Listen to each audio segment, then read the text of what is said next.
When you score, you make the West Ham sings.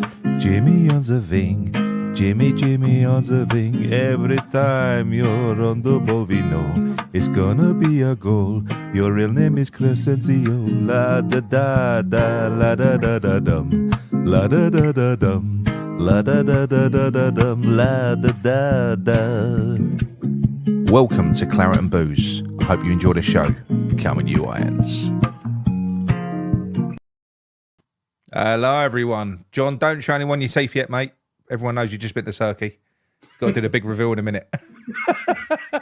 An impromptu midweek waffle. Thank you all for joining us. We're going to be talking about some of the upcoming news. The current news. So there's obviously we've got Lewis Alford. He's just signed his 5-year deal. There's the Alvarez story as well. And it's not just Romano reporting that now. And Soler, which is the good news. So we'll get onto that one in the end. But before we do, John, you've been away, haven't you? Oh, mate, I've had a fantastic time in Turkey. As you guys found out from my many WhatsApp drunk messages. Are you still hurting now? Really nice you drank time. A lot of beer, didn't you? No, I didn't. I drank a lot of vodka and lemonade, and I never drink vodka and lemonade. Well, the thing is, the beer gets a bit bloated, doesn't it? I mean, the bar in the hotel was open all the time. So, was that an all-inclusive? Yeah. And so you can't not drink, can you? When you well, you can. I tried. I tried a few times. Yeah. But, I mean, by 11 o'clock in the morning, I was drinking. But look, you have to indulge. You're on holiday. I'm not there to bloody. I'm not there to lose weight or fucking get healthy. I'm there to drink and have a good time. Was it proper beer or was it watered down in there? No, it was Efes. Good. Oh, was it? Oh, nice. Yeah, I love Efes as well. Yeah. Because my mum's got that Turkish restaurant, didn't she? So she has Efes there. So I do love a bit of Efes. But yeah, good to be back, mate. I know people have been crying out for me, and they have, mate. It's been been I think we need to put a little advisory note to the blokes. Don't let your wives watch now because I've got a tan, and that will be, they'll be, if the women see me with a tan, I mean, what's going on here? You know what I mean?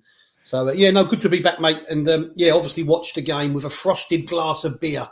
Over in Turkey. Yes. Well, I'll tell you what. Before we go into all that other stuff, let's go back to that. I mean, I've done it to death again, but now the dust has settled because you weren't overly impressed yourself, was you? So what were your thoughts on it now? Or what are your thoughts now? Now you've had a couple of days to think about it. Look, I think what happened a lot. We was majority of people were eager for Moyes to go. I think that the excitement of a new manager, the excitement of a fantastic window in terms of personnel coming in, maybe got the better of us, and maybe we expected far too much too soon. Yeah. I'm not pessimistic about the season. I mean, some people have written off the season already. No, I'm not written off the season. I think we just have to be patient, and it's difficult because we want change and we want it now. But look, he will implement his style. It will take time, whether we like it or not. 8 signings, it's a big amount. And I know people are going to disagree with me. It does take time. And I think we should realise that Emery's had Villa for, what's he had there now, 2 years. They are a well-oiled machine. They were a far better team throughout, in my opinion. I know people. We got steamrolled. I mean, they could have scored 4, 5, 6. Let's face it, they could have. Yeah, I mean, look, they could have been 2 or 3 up before we had that penalty, which I don't think was a penalty. I know you agree. I think it was very soft. I would hate for it. I thought it was a good challenge from Cash, to be honest. Yeah, but that's neither here nor there. That's by the by. But look, Villa were the better team by far, in my opinion. I think the scoreline flattered us to some extent. But look, at the end of the day, we was in it. We could have nicked a point, but there's a lot to be learned. We should have nicked a point at the end.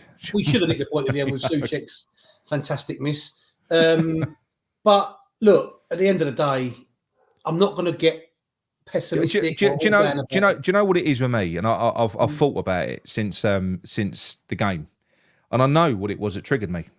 I know it was just Thomas. It was just Thomas Soucek. I'm telling you, it was just that because. One of my main problems with David Moyes was Thomas Soucek. It was. I mean, if you go back to the season where we almost got relegated and you had Fornals and Lanzini on the bench, and Soucek having his worst ever season. He was terrible, and you couldn't get him out of the team. He played every minute, and I'm just so desperate for us to move on. But it feels like Soucek is a little bit of a pin-up boy of the old era, and I just think he's disruptive of anything that Lopetegui says that we're going towards, which is a passing game. And until he's out of that team, I'm going to be on edge. I am. It's like on the weekend. If he makes changes, and you've got the new players in, and they are struggling to gel, and we get beat, do you know what? I'll be fucking so much more relaxed about it. What suffocated me was that there was so much of the old guard in there initially. Well, there wasn't so much of the old guard. Well, it was only 2 new players. You had Fernandez, not Fernandez, Rodriguez and Kilman. Yeah, but the main 2 players that everybody has had the problem with really is Soufal and Soucek. Yeah, they're the main problems, and they're the main problems that we needed and have addressed in the window, i.e. Aaron Wan-Bissaka, and you hope Guido coming in, and I think the problem is like you say, you don't feel like we've truly moved on until Soucek's gone, right? No. And that's the problem we've got. I think as long as he's around, I think people are always going to have that little bit of slight anger towards it, the situation. I think he has to go. Well, apparently his transition. When the team goes from a. Go on. Yeah, no, I was saying from people that were in the ground as well, because I don't know because you watched it on telly as well because you was away, but the atmosphere in the ground was bad as well from the people that I know that went. Because apparently there was a lot of everyone was excited, but I think everyone felt the same when they read that team sheet. I was like, what the fuck's that? And I think that did take the wind out of everyone's sails a little bit, not just at home on social media, inside the ground as well. There was a lot of anger inside the ground, which is. I mean, I was sitting there watching the team line up on Twitter with my boy Freddie, and we was bemused. And look, Soucek has been a good servant for us, right? But he is a big part of the problem in time gone past and going forward. I watched Fortune's Always Hiding Down Under with Kingy earlier. Yeah. And Ryan Kingy. And he said something. He said it's like having him in midfield is like running the bath and not putting the plug in. Yeah. And that's a great analogy because you're not getting anywhere. You're just spinny, as you call him, spinny. The water's running down. And look, I love Soucek, heart on his sleeve, walrus, fucking fighter, bleeds for the club, scored some goals. But ultimately, it's not his fault. It's not his fault he's being picked. It's not his fault he's being picked. I struggle to see why, because when you look at a player, you can look at it in 2 ways. You either use the eye test, or you can look at things statistically. You can look at numbers. It don't matter what way you look at Soucek. The numbers are fucking off. I mean, he made 10 passes. One of them led to the corner that we conceded from, and there was fuck all else. He missed a couple of absolute sitters. But if you watch him, he's shit as well. But that's a standard sort of performance from him. So that's what it is. I think if Lopetegui, do you think it means anything that he got given the captain's armband? Do you think it what? Do you think it means anything that Bowen gave him the armband when he went off? I don't know, mate. I don't think so. I hope not. I hope it don't mean he's vice captain or something.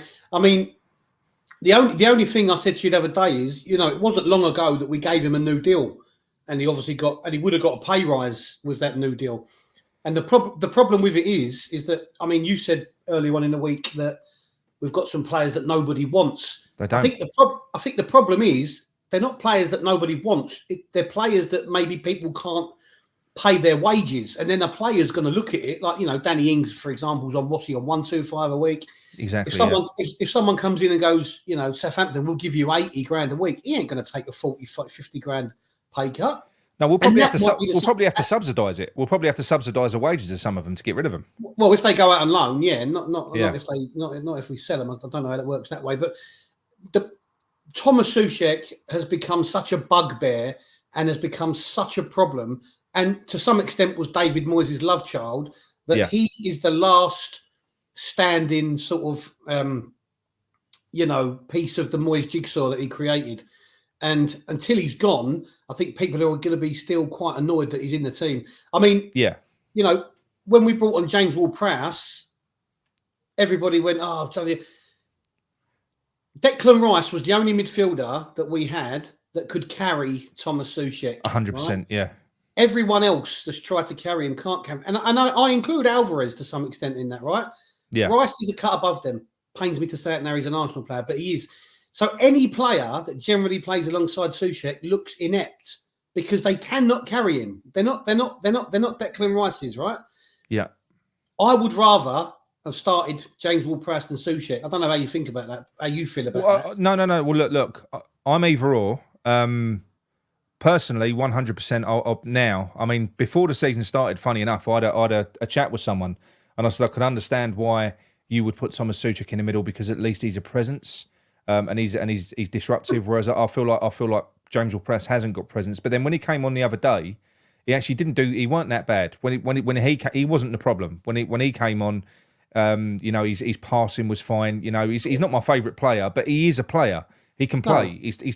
He's a technical player. He can pass the ball. He's got technical. So what I'm saying to you is, with Lopetegui's style of play, surely James Ward-Prowse, of the two, surely Ward-Prowse suits his style more. But it was a way. Which is another thing you can't get your head around, though. But it was a way that he was utilised. Soucek was utilised as almost a second striker. So. Yeah. From what I can see, we're going to be playing an awful lot of. I'm not saying long balls, but an awful lot of diagonals and stuff like that. Balls from deep. Todibo, Kilman, Mavropanos, they've all got passing ability. So is Guido, and he's going to be sitting quite deep as well. I can't help but feel I'm worried that he might be a target of Lopetegui's. Like a foil. Maybe when Fulkrug comes in, he'll become that player because I think he should be. If that's what we need for this tactic, then it should be Fulkrug that does that role. Oh, 100%. But I can't see Soucek going before the end of this window. I think he's here for the season, whether we like it or not. And I wouldn't be annoyed about him staying, but he would purely be a bench player for me. And I think, I think there's a use for him. I think if we all know how good he can be as a box crasher. So if you're chasing a game, or even defensively, he's good. So even if you want to defend a lead, and you got a team that are attacking you and are getting loads of set pieces, either way, the last 10, 20 minutes of a game, I could understand bringing Soucek on to do a particular role. Yeah. But yeah, I just so that with the observations that you've made and from what we've just discussed, if Lopetegui was to persist with playing Thomas Soucek for the next, say, 2-3 games, would you start to ask questions at that point, or would you? Yeah, 100%. Like you said, for me, if we lose games with Soucek in the team, you're going to point the finger of blame at Soucek and the continual picking of him, right? And you're thinking, well, where's the fucking change if we're still playing him? If we do change and we lose, at least you can see that he's trying to make the changes that we as fans, and we're not idiots, we as fans feel are needed. And there's no doubt, in my opinion, games are won and lost in centre midfield. You saw, their second goal, the Duran goal that they scored, right? Yeah. The Duran goal was just one touch passes through midfield, out to the wing, crossed it in, bang. You can't do that with Soucek. So if we're going to play that way, quick, fast transitioning, you cannot have him in the team. And I'll tell you what else. I'll tell you what else as well. I swear, if Wan-Bissaka was playing, that goal don't get scored. I disagree with that on that instance. I'm going to be honest with you. I disagree there, because as bad as Soufal was, that was massive kudos to the one-touch passing from Aston Villa. It don't matter. It was quick. It was a swift move. You would not have been standing on that. I can't remember who crossed it in there. I can't remember. You would not have been standing on him as a right back in that position. You wouldn't have been. Soufal was in the correct position, in my opinion, as a right back. It was just that the winger. It was a good goal, is what you're saying. The winger. Yeah. If the winger would have took a couple of touches and Soufal wouldn't have gone out to him, then I would have understood it. But the winger just hit it in instantaneously into the danger zone, and Duran put it in the back of the net. So I can't blame Soufal for that. I don't think Wan-Bissaka would have been any tighter. That's my opinion. But moving on. That's a good segue. Duran. It was written in the stars, wasn't it? That he was going to score. Well, Jay put it in a WhatsApp group, didn't he? Yeah. Oh, Duran's coming on. He's going to score. And when people say that, I feel like saying, "Don't fucking say it aloud. Keep it in. Keep it in." But yeah, look, you know my feelings on him. I don't know much about him. The funny thing was, he was pointing at the floor saying, "I'm here to stay," and I thought, "Well, I couldn't you're at London work it Stadium, out. mate." I couldn't work it out. I mean, obviously, he's gesturing to Aston Villa fans. Look, he's got to try and win them back over. He's in a situation where if he stays, because he was getting all sorts. Apparently, he was getting death threats and everything. He had to take his social media down. Duran? Yeah, really bad after the crossed hammers thing. So it weren't good. So if he ends up stuck there, he's obviously going to have to build relations. But as it stands at the moment, you know, Villa, from what I've been told, Villa have got another striker lined up because they sold Cameron Archer or whatever, they've got rid of him. So he is the only backup at the moment. But apparently they do have another one queued up, and there are people interested in Duran. So Chelsea have always been interested, but he wouldn't go there because he refuses to play backup. He's a backup where he is. He doesn't want to go somewhere a bit. He didn't want to go to Newcastle. That's why the West Ham projects were so appealing to him because, you know, and John, he would be. From what you've seen of him in that brief little cameo, you'd like to see him up front for you, wouldn't you? Yeah, I'm not adverse to him at all. But what I was trying to say to you was that if we admire Emery and we respect him as a top manager, we have to respect his opinion on somebody. Now, he's not saying he's not a good player, but if he's saying he's got a little bit of a bad attitude and that, then, you know, you have to. That's what I was trying to say. Do we need that type of player with an attitude? But obviously, as a player, of course, he looks great. Yeah, I wouldn't say no to him at all. Yeah, but I can't see it happening there. I can't see it happening there. But I do. I can. I mean, I'm not going to go on and talk about Duran for ages, but I still think there's a good chance that it can happen. No, you know, you just said they got rid of Cameron Archer, so they got Watkins and Duran. No, they've got another striker lined up. I heard today there is another striker lined up for them. So, but they can't sign him until Duran moves on. That's not to say that he absolutely will, but for me, are you comfortable going into the season with just say we didn't sign Duran or an equivalent?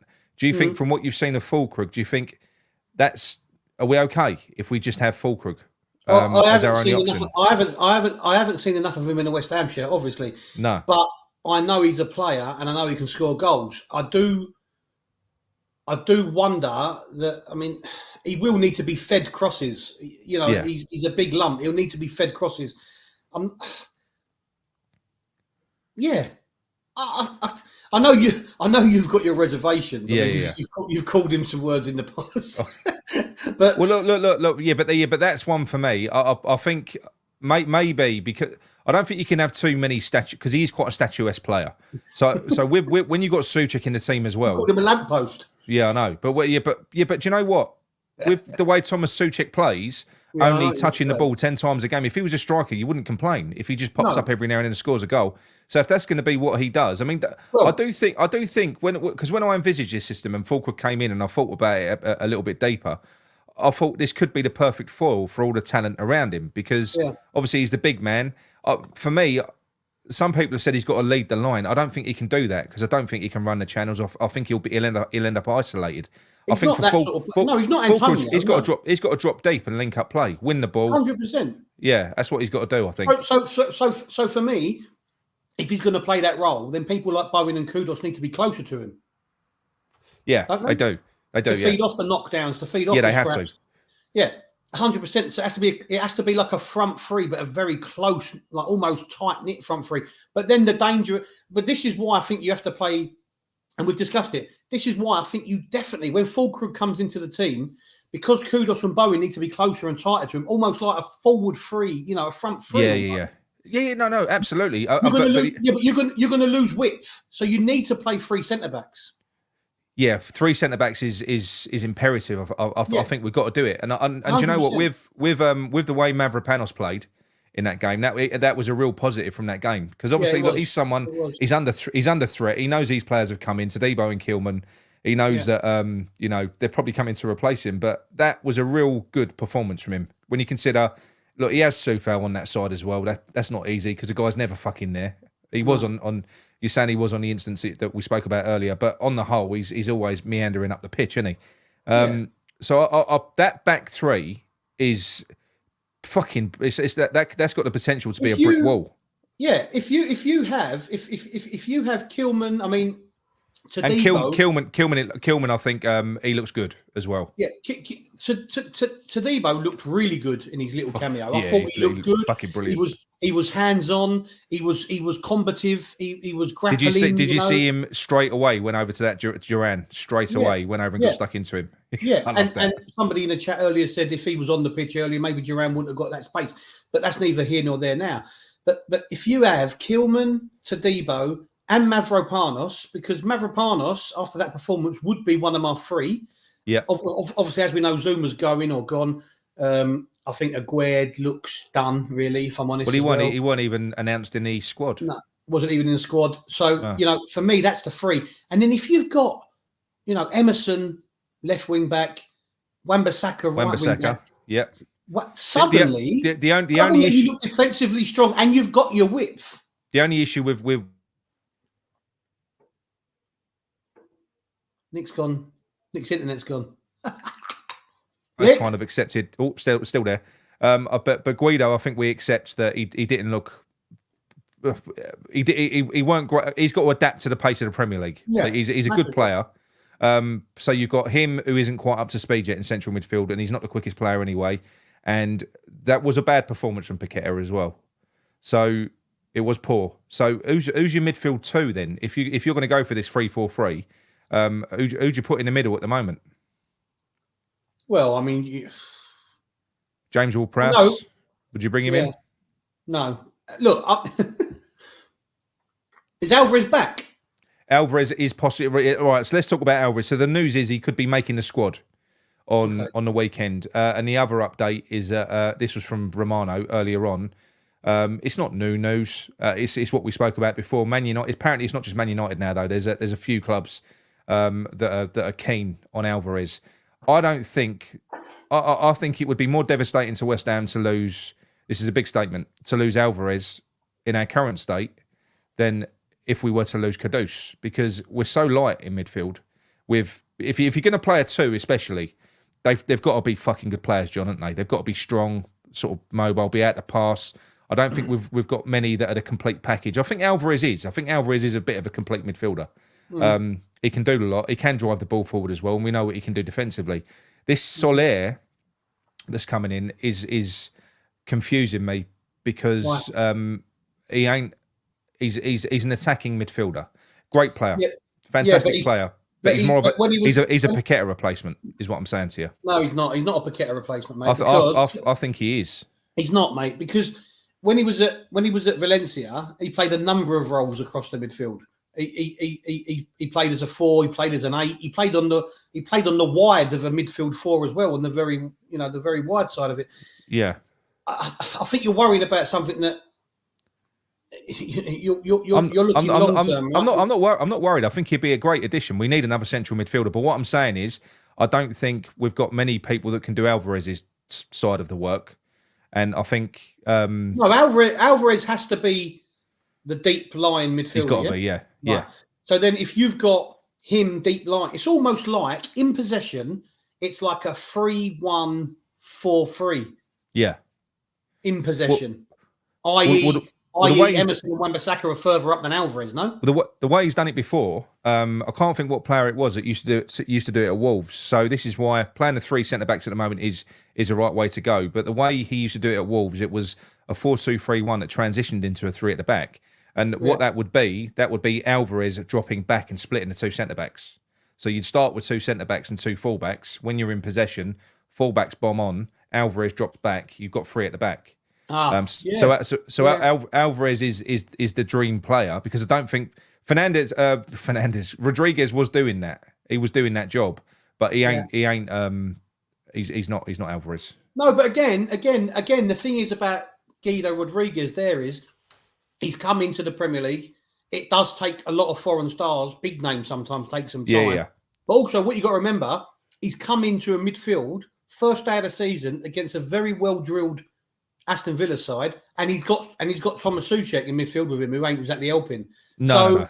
No, absolutely. That was a tough start. That was a tough. It was a weird decision to go up against, Aston Villa, who are a top team.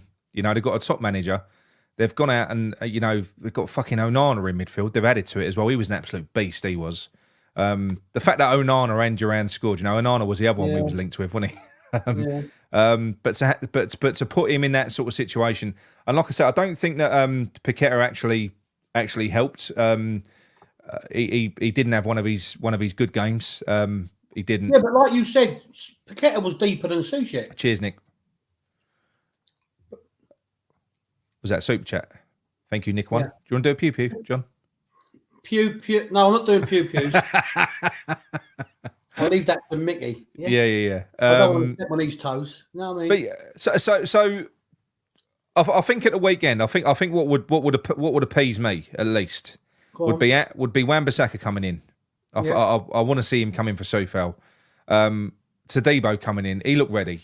He came on. He looked so good when he came on. He looked ready as well. And just, do you know what? It might.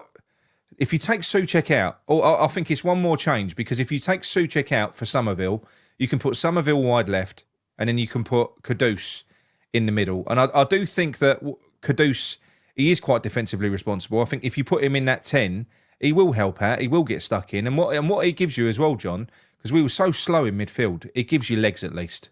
We were fucking slow in midfield that day.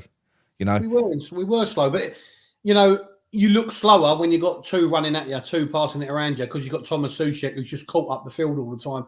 So you're always going to look slow because the ball, no one moves faster than the ball. So if you've got no help in midfield and it's always 2-on-1, you get passed around so easily. You look like you're fucking running, treading water. Do you know what I mean?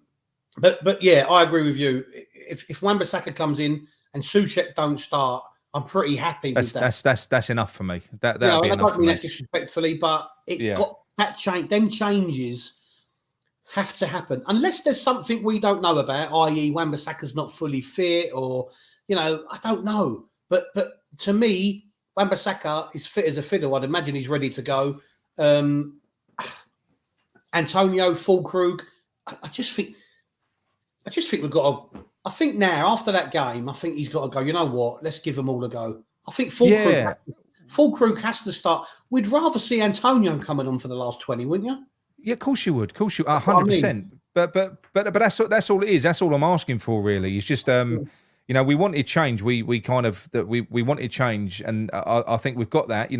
All the anticipation built for the new players that came in, and people will be patient. If he's playing the new players, they will be. People will be patient. Yeah, if he's got a new team out there, and then you can say, all right, look, they've got to gel, they've got to get used to each other. But if he makes the fatal fucking error of playing Thomas Soucek and Soucek, and he's setting himself up for a fall, I think, by doing it, because he's going to become a target pretty quick.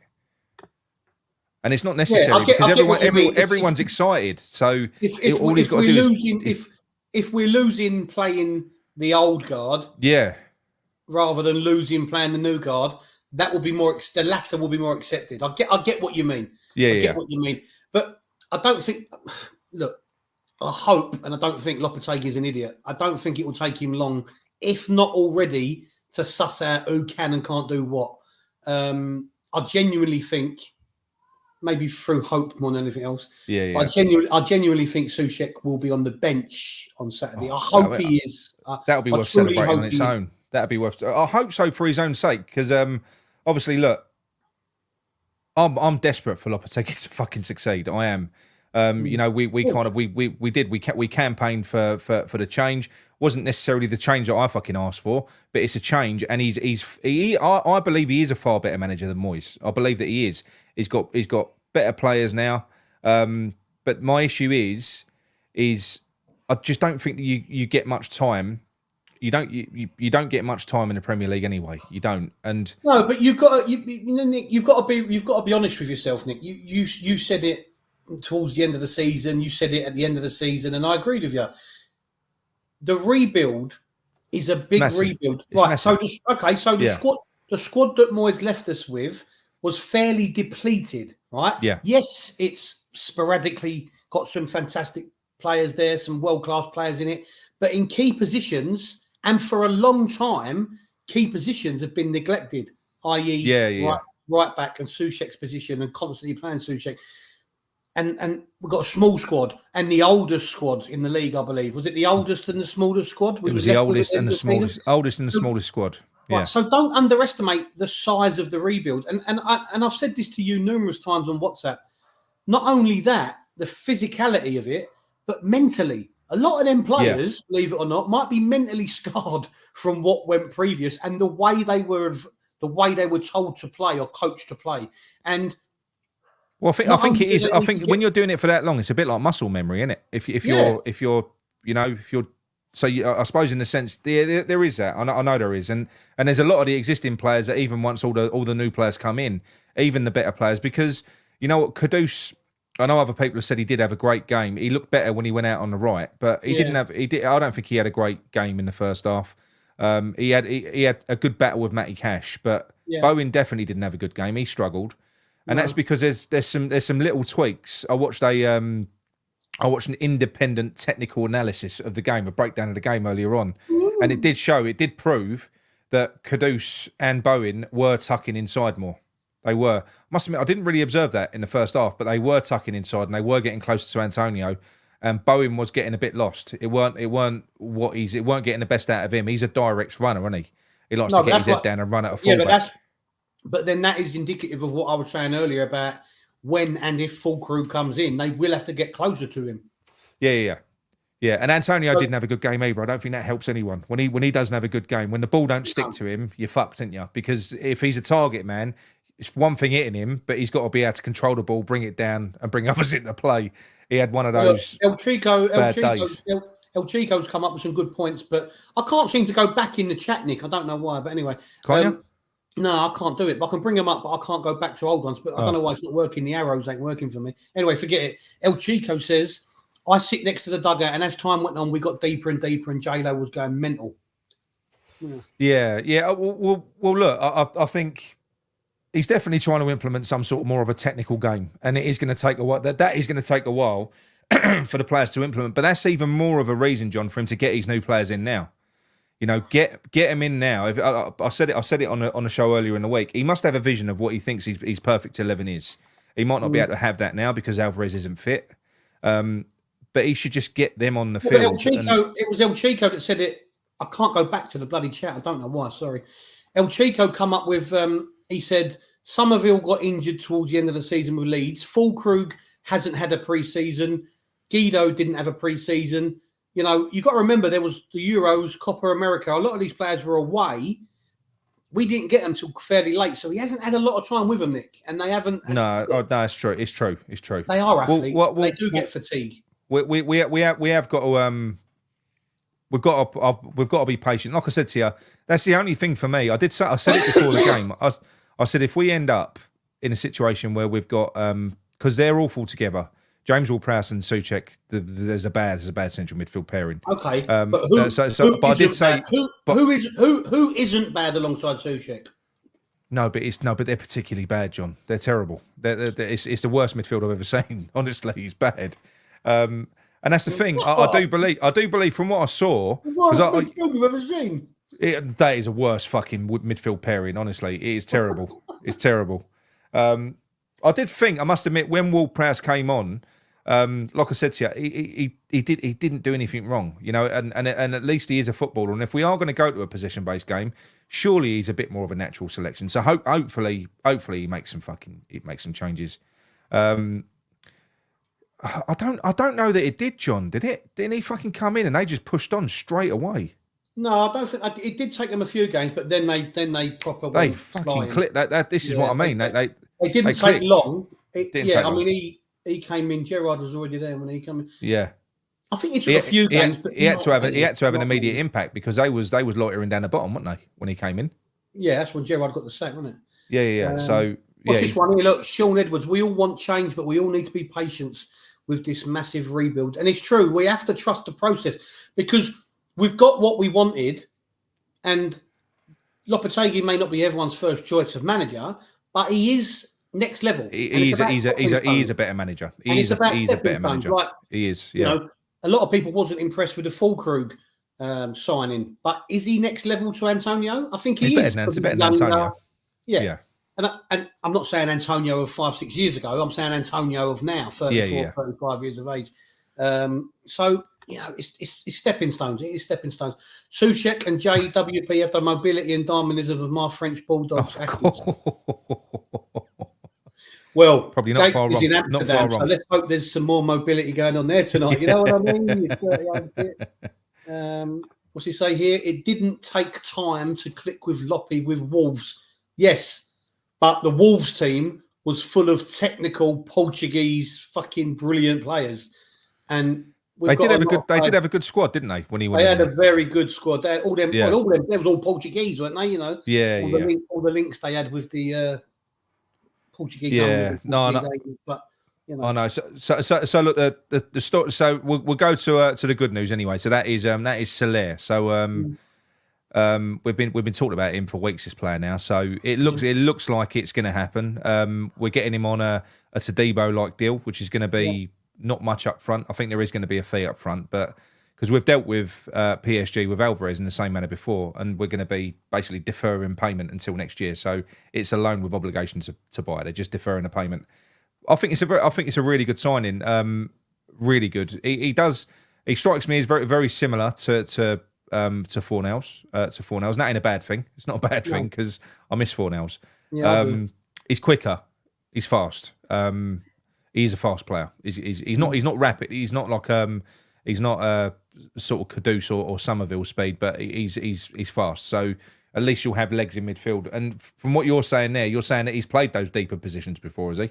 Yeah, when he was at Valencia, he played the sort of deep line 4. He's played the 8, and because he came through the youth team there, and as he got more confidence and he became more and more important, and he got on the ball far more. He became more creative. He added that side of it to his game. Do you know he started as a striker?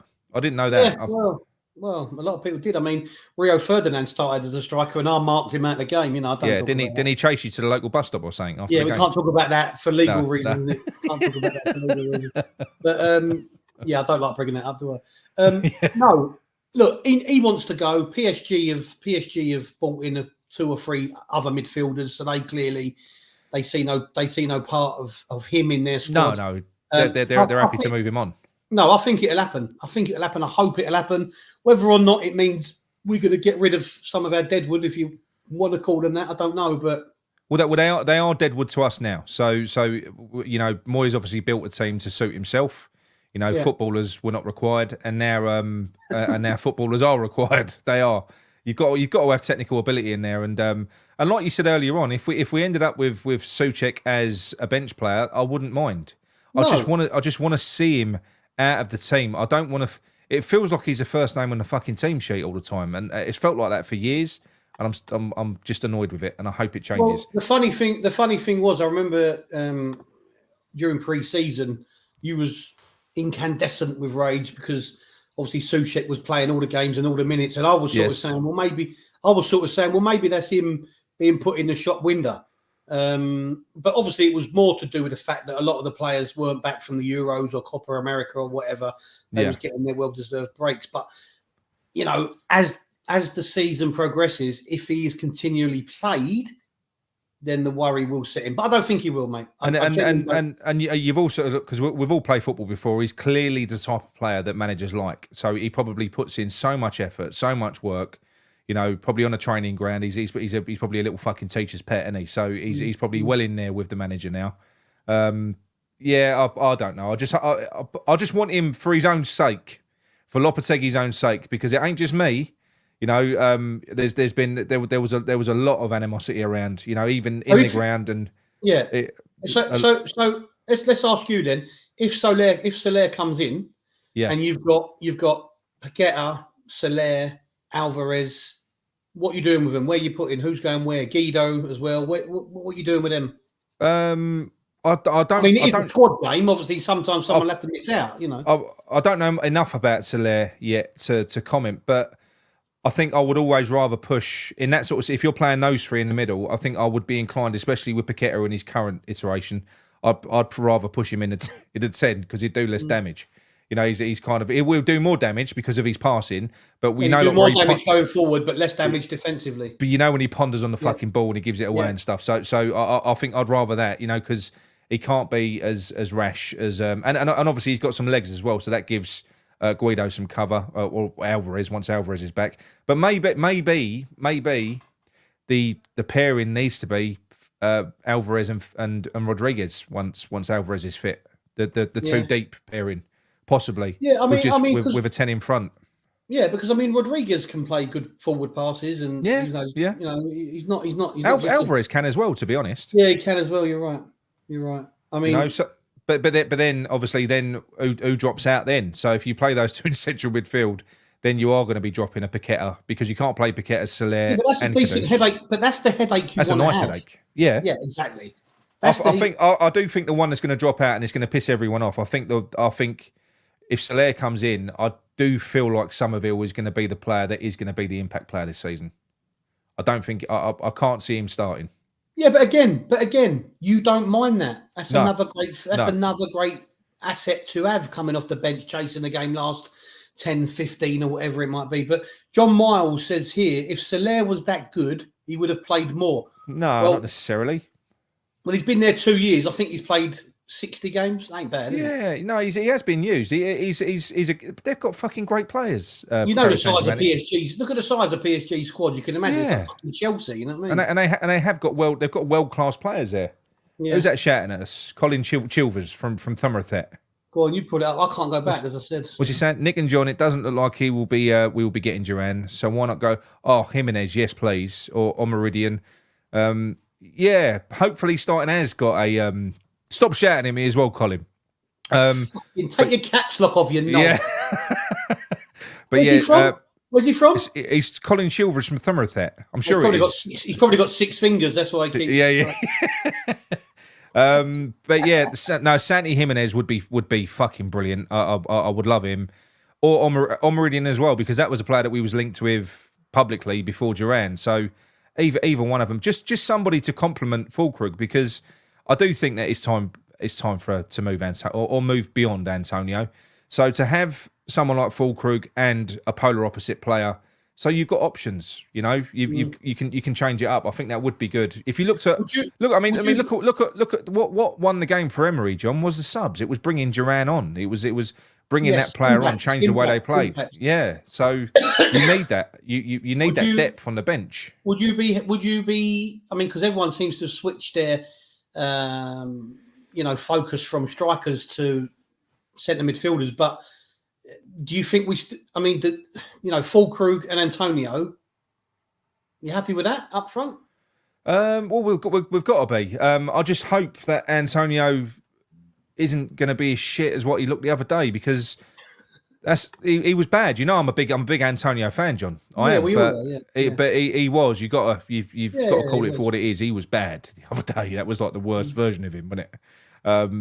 Because when he's good, he's great. But when he's shit, he's really shit. You know, you don't seem to get any in between with Antonio, which is a shame. You know, Jonathan David from Lille is that's that. Well, that ain't happening. Jonathan David is basically like the complete version of Duran, so he's established. I think Jonathan Duran's next move will probably be to a top team. That's what I can see, personally. But it's a bit weird that he ain't moved yet, though, John. Who?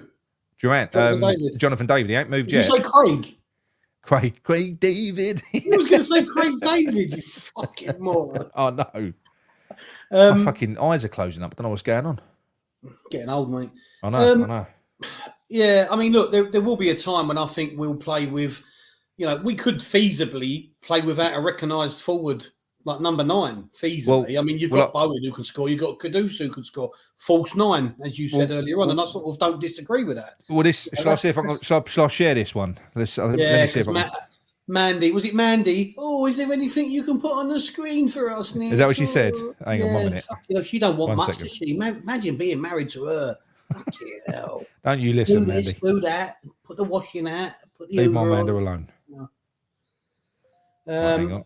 Chris Shepherd says, I still think we should play Bowen up front. It's a good option to have, Chris. Although the only thing is, a couple of times last year he played up front, not as a nine. I wasn't impressed. I thought he looked lost. I think if you play, I think Kudus would be the perfect false nine. Yeah, someone possibly. that you play deeper. You can't play him up against 6'5" centre backs. But if you receive the ball and run at them, receive the ball and then turn and run at the big fuckers, then he'll have them on toast. Yeah, no, I agree there. Kudos, Bowen, and Jimmy front line. Who's Jimmy? Jimmy Somerville. Oh, Jimmy Somerville. I realised when I done a show the other day on my own, I was saying, give a little respect to me. It's got nothing to do with Jimmy Somerville. It's Erasure. I don't know why. I got it totally mixed up. No one pulled me up on that, ever. You got slammed. You got slammed in the chat job. Don't care about them. I've only come back to show my new turkey teeth. You ain't showed them yet? Yeah, no, because I didn't get them done, did I? Fuck's sake. Right. Where we got here? We got the oldest strikers in the Premier League. No, we ain't. Leicester have Jamie Vardy, 37.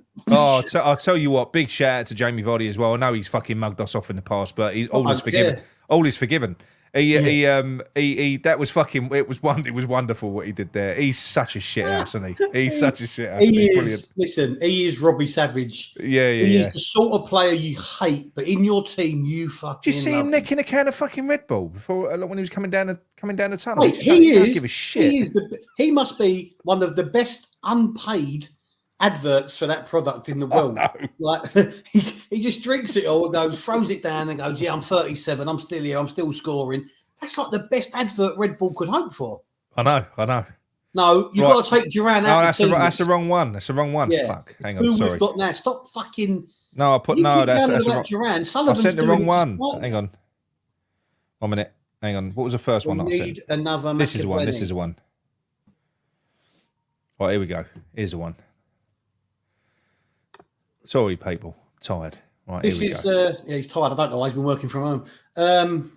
Go on. What did he say? We've paid a lot of money for our new players, and we need to give them a chance to shine. Keep the main core and play the newbies. Agree? 100%. That's all I'm asking for, mate. That's all I'm asking for. Right, so there we go. That is the team that I was talking about earlier on. So no. Again. What the fuck? That ain't the one I just shared. Fuck's sake, Nick. Grow up, you peanut head. I swear to you, that wasn't the one that I shared. Hang on. What's this? Aguirre 20 million and Cornet 8 million. Mate, you'll be lucky to get 99p for Cornet at the minute, I reckon. Cornet's they've just got to give up on him. Yeah, that was a weird one. Everyone keeps going about Andy. What's it? Andy Irvine, who was in the squad for the other day, wasn't he? But but he was never going to play. I've been saying, I know he's got like cult hero status now, but he was never ever going to play. Why's he got cult hero status for what? Because he scored against Dagenham and Redbridge. Hang on. Why not give him cult hero? I fucking scored against Blackheath Bluecoats. That's the one. Here we go. So back three. So you got Kilman at the back, Tadibo centre, and Mavropanos. I think that is a solid back three. Lucas Paqueta, an on-form Lucas Paqueta. For Saturday, yeah. Rodriguez, Wan-Bissaka right back, or right wing back, Emerson left wing back, dropping Kudus into the 10, playing a false 9 with Bowen and Somerville swarming. I mean, that for me, this is what I'm saying. When you look at that graphic, these are the players that he's got to choose from. So he's got to get him on the fucking field. This is why this is why people were frustrated the other day.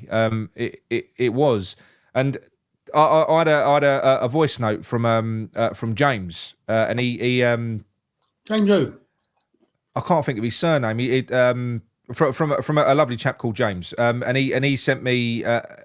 He said he was quite encouraged, not with the changes that he made, because as it turned out, there was the wrong changes. But he said it showed bollocks that he's not scared to sub big players. Yeah. So the fact that he hooked off Paqueta and he hooked off Bowen, who he just made captain, he said it did show bollocks.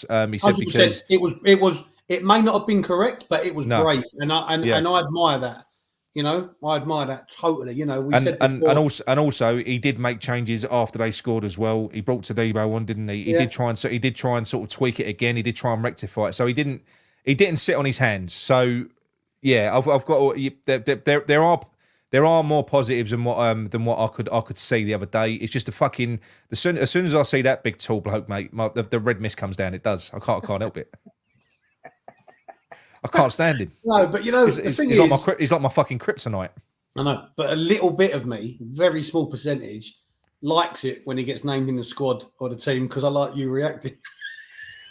Honestly, As a personal wind up to you, I enjoy it. But I was so disappointed though, like because everyone was so looking forward to it, and you saw him, you're just like, no. People are liking that lineup. Look, I mean, Sam Fields, that lineup is Orney, Glenn Mush. That's the lineup I want to see.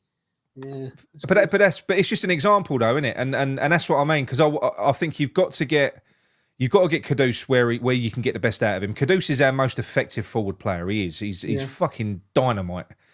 I do think you're strangling him if you play him out on the left, because all the fullback's got to do is show him on the outside. He's never going to score from there. All the goals that he scored last year, he was scoring for fun. That was all chopping inside onto his left. You know, we've got to, and I don't want to lose Bowen. So because Bowen's brilliant on the right, and I think that is his best position, and he's a great player. So you leave him on the right. Play Kudus in that 10, and that, you know, and like I said to you, he ain't got to spearhead it. You don't play him up against big centre backs because he'll get beat up. But yeah, running at them deep and fucking turn and run at them, and then you've got Somerville and Bowen swarming as well. So he's got options, you know. Yeah. No, it's not. It's not a bad. Again, it's not a bad headache to have, and I think Lopetegui will realise that, and. Yeah, I just hope performances of certain players last week would have made him realise, they've got to cut my losses with these, like, you know. Yeah. So what was it Mandy said here? Look, Mandy said, what about a 4-4-2 lineup with... Well, why don't you put up a graphic, Mandy? Put a graphic up and show us, Mandy, yeah? What do you mean? What about, a 4-4-2 with Fulkrug? What would you do? Would you do Fulkrug and Bowen? Do you think Bowen could play up front? I wouldn't do a 4-4-2 because we lose a lot of that creativity. More than one will have to miss out in midfield and all that. I wouldn't personally do a 4-4-2 if I'm honest.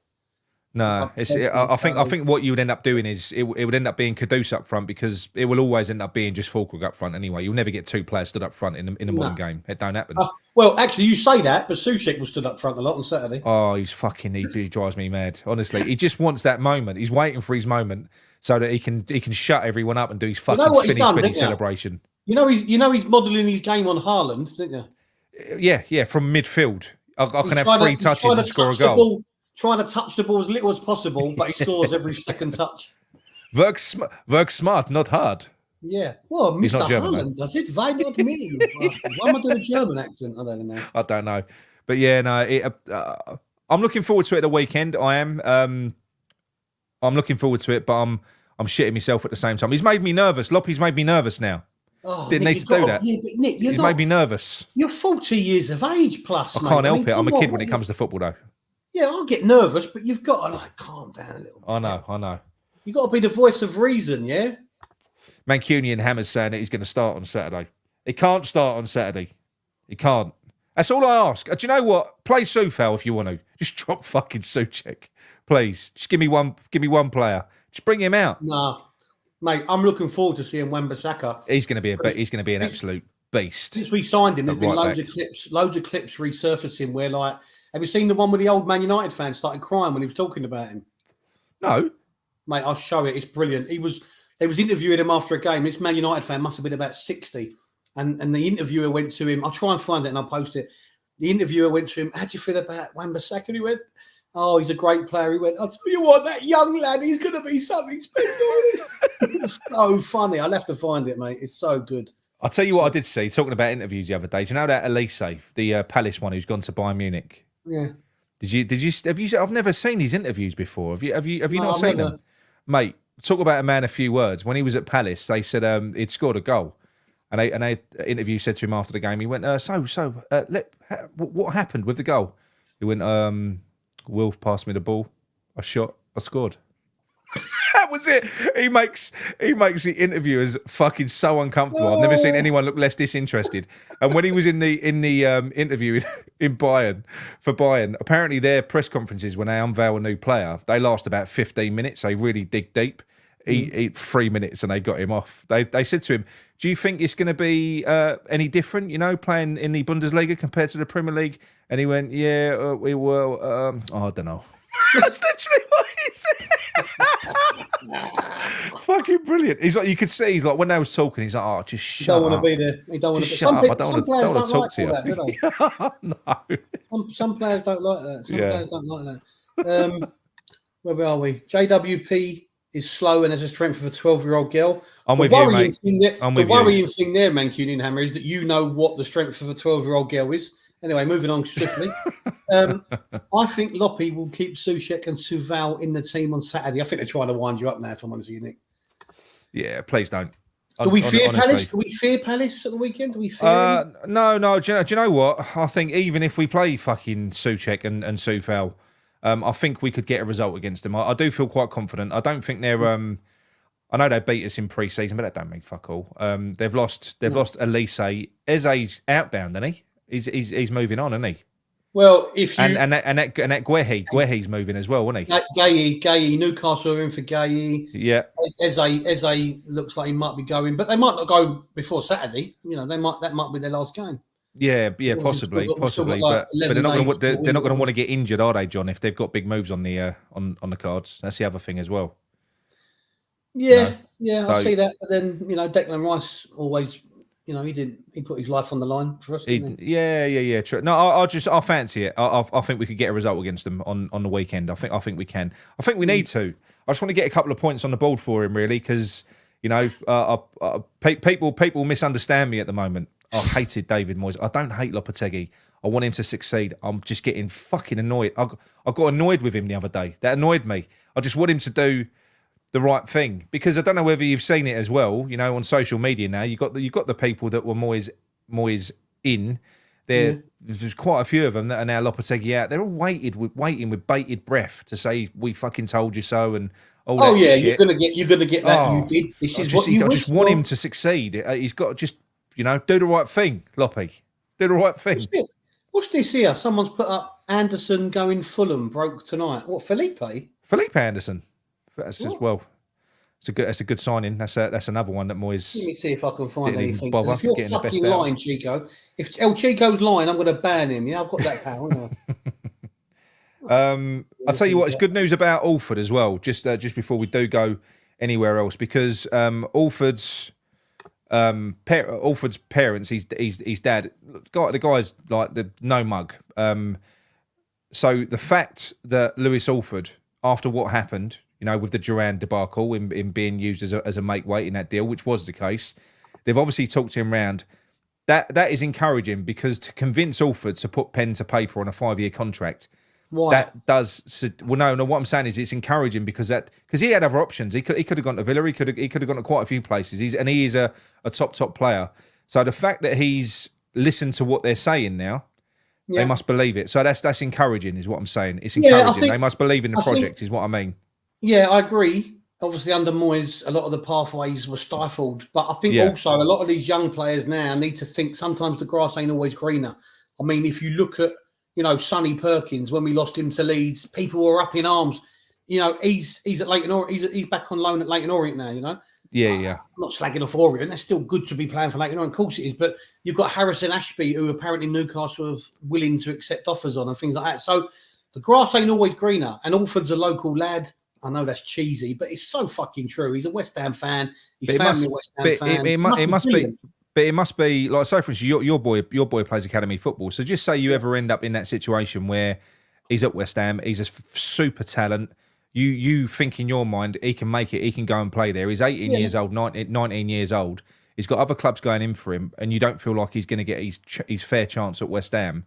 It's a big choice for you, isn't it? Yeah, of course it is. So I get what you mean. The fact that he's put pen to paper would make it seem that the youth players are more receptive to Lopetegui, and the fact that they can see a pathway. They believe that there's a pathway there now. Yeah, someone's come in and they've moved all the debris off the path, and they've said, "Wait, young fucker, you can get there if you want." So I get it. I totally get it. But yeah, it's great. It's great. You want all the youngsters to stay as much as they can. They do sometimes need to go out on loan. I mean, Potts went out on loan and was brilliant. And I feel sorry for Potts. That's another one, because I do think that, from what we saw, I know you can't take anything from pre-season, but Soucek and James Ward-Prowse played as many minutes as him, And he was one of the best. He was, well, him and Alford, they were like the standout players, but particularly Potts. So I thought it was really harsh that he weren't even on the bench the other day. I did think that was harsh, you know. Yeah, but you don't know what's going on behind closed doors. There might be another loan looming. It might be a case of a lot of those players will be in and around for the cup games, you know, getting more starts in cup matches, FA Cup, League Cup. I mean, the thing is, the blessing in disguise is that we're not in Europe, because it will enable Lopetegui to get the players on the grass, more training, see a lot more of the youngsters, and it might actually give him more confidence the more he sees them in training to give them game time, whether it be Premier League or Cup. So it's a good thing. Yeah. I think they'll get their chance somewhere. Oh yeah, I think they will. I think we're all just kind of, because there was nothing better than last year when we all saw Earthy come on and score that goal. It's what we all it's what we all want, isn't it? But I'll tell you what we'll do. We'll look to wrap it up there, because that's an hour. That's enough for, and I'm fucking struggling to keep my eyes open. But what I will do, I'm gonna touch on the video that I just put out. And just I'm not gonna re-advertise. I'm not gonna even say what it was. It's there, but I'm just a little bit frustrated because I put the video out last week, right, to say that we're going to be getting new people on the channel, and then we got a load of feedback saying, "Oh no, you know, we like familiarity, we like this, we like that." So I kind of listened, and I thought, well, you know, because we like helping people, so we like giving people a platform to come on. So I thought that's fair enough. So what we'll do is, you know, we'll retain Claret and Booze as it is with the hosts that you're all familiar with, and we'll launch a second channel for those guys that they can build up in their own right and start getting their own audience. And then you start getting fucking awkward comments on there as well. And sometimes you do just think to yourself, you just think, fucking can't win. I actually listened for once, and you still get comments. I know you shouldn't, but all I would say is, for the new people that are going to be on that channel, do you know something? Follow them if you want to, but please, you know, be mean to us. We're used to it, but don't be horrible to new people that are just starting out and starting on a channel. They're West Ham fans, you know. If you can't be nice in that respect, then say nothing. You know, like I said to you, slag me off all you want. I'm used to it, but like I say, that's what it is. It's a separate channel in its own right. And they're great guys, and they're going to build up their own audience. So that's the idea of it. That's the idea of it. I think the thing is that obviously people are used to seeing you. They're used to seeing me, good-looking chap. You know, looks at least 10 years younger than he actually is. Yeah. And when you get these newbies on and they're fucking really ugly like those three, then it's hard for people to accept that not everyone on Claret and Booze is handsome. No, with all sincerity, no, they're a good bunch of lads. They know their football. They're just like me and you. They're proper West Ham fans. Yeah. They might come across a little bit unprofessional, but you know what? We're fucking unprofessional, because I wouldn't have just fucking swore them, would I? But that's the whole idea of it, and that's kind of what we've always been. We're not fucking Sky Sports, are we? You know, it's kind of. We're just, I mean, I'm professional all day long at work. You know, I stare into a camera. If I'm on a meeting, I sit there on conference call. I don't want that. Like, this is a fucking release for me. I can just be myself. It's why I've always loved it. I've loved doing this because Andrew says here, too many channels now, way too many. I get it, right? But but the thing is, you don't. But you don't have choice. But choice is a good thing. You don't have to watch them all. And then what you can do is, because generally what you do is, you'll find a couple of channels that you like, and then you'll stick with them. So there's no reason why more channels can't start up, because different people connect with different people. Yeah, and I mean, I'll watch a few other channels. I mean, I'll watch the one. What's the one with the big, tall Scottish giant? What's his name? And the button monkey. I watch them two clowns. I mean, people. Hamish chat, yeah. I watch a bit of Stell. I watch a bit of. What's the other geezer? I always ask you to put subtitles up when he talks.